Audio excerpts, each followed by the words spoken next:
1. Hakikat belajar. A. Definisi belajar.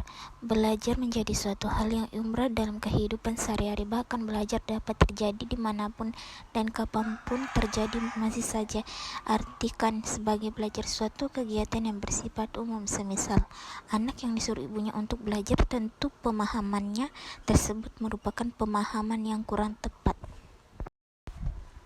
Daryanto 2009.2 menemukan bahwa belajar sebagai suatu proses usaha yang dilakukan seorang yang memperoleh suatu perubahan tingkah laku yang baru secara keseluruhan.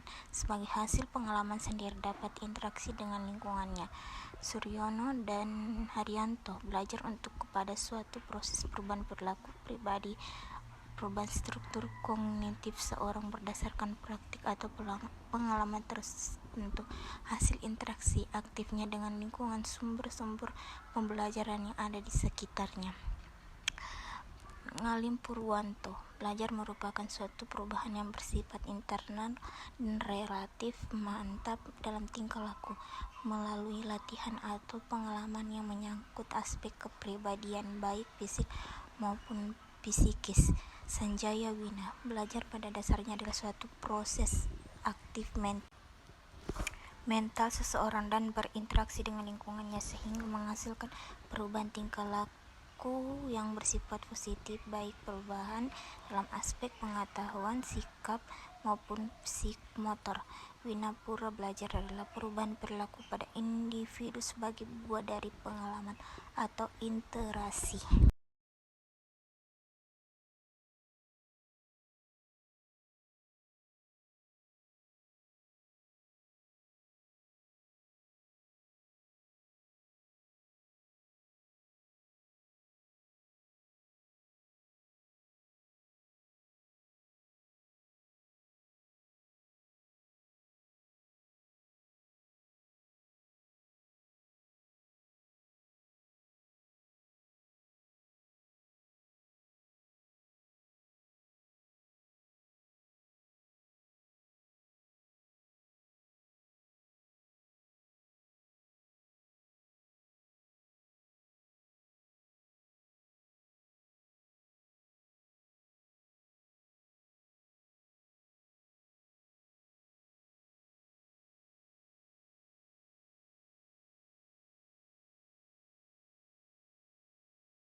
Unsur-unsur belajar. Belajar merupakan sesuatu kegiatan yang terencana dan terstruktur. Jadi tentunya belajar memiliki beberapa unsur sebagai dasar belajar. Berbagai teori belajar mempunyai pandangan tersendiri mengenai unsur-unsur dalam belajar. Ada 7 unsur utama dalam proses belajar yang meliputi 1. Tujuan belajar tercipta dan terlaksana karena ada suatu tujuan yang ingin dicapai dari hasil proses belajar terlaksana. 2. Kesiapan belajar tepat terlaksana dengan efektif bila peserta didik memang memiliki kesiapan dalam belajar sehingga terwujud belajar yang efektif. 3. Situasi-situasi dalam belajar dimaksudkan mencangkup tempat, lingkungan, alat, dan bahan belajar, guru, kepsek, pegawai administrasi, dan segenap peserta didik selaku pelajar. 4. Interpretasi. Peserta didik melakukan interpretasi, melihat hubungan antara situasi belajar.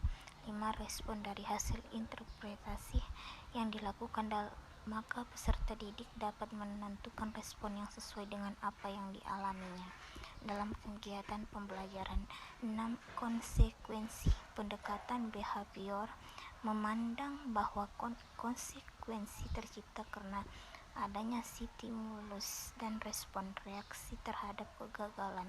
Kegagalan yang muncul bagi seseorang mempunyai dua makna berlainan. C. Faktor yang mempengaruhi belajar. Belajar menimbulkan perubahan pada diri seseorang yang mengalami proses belajar. Pada dasarnya belajar dipengaruhi oleh dua faktor penting, yaitu faktor internal dan faktor eksternal. Seperti kita ketahui bersama bahwa faktor internal tentunya kaitan dengan dalam diri, sedangkan eksternal kaitannya dalam hal luar. Berikut ini akan dijelaskan secara detail mengenai dua faktor tersebut. Faktor internal. Faktor internal yaitu faktor yang kaitannya dengan diri pribadi orang tersebut selaku orang yang sedang belajar. B. Eksternal. Faktor eksternal merupakan faktor yang berasal dari luar diri individu tersebut. D. Jenis-jenis belajar. Seperti yang telah dijelaskan pada pembahasan di atas bahwa belajar menekankan kepada pembiasaan seperti dalam mengkondisikan klasik belajar terjadi secara sadar maupun secara tidak sadar.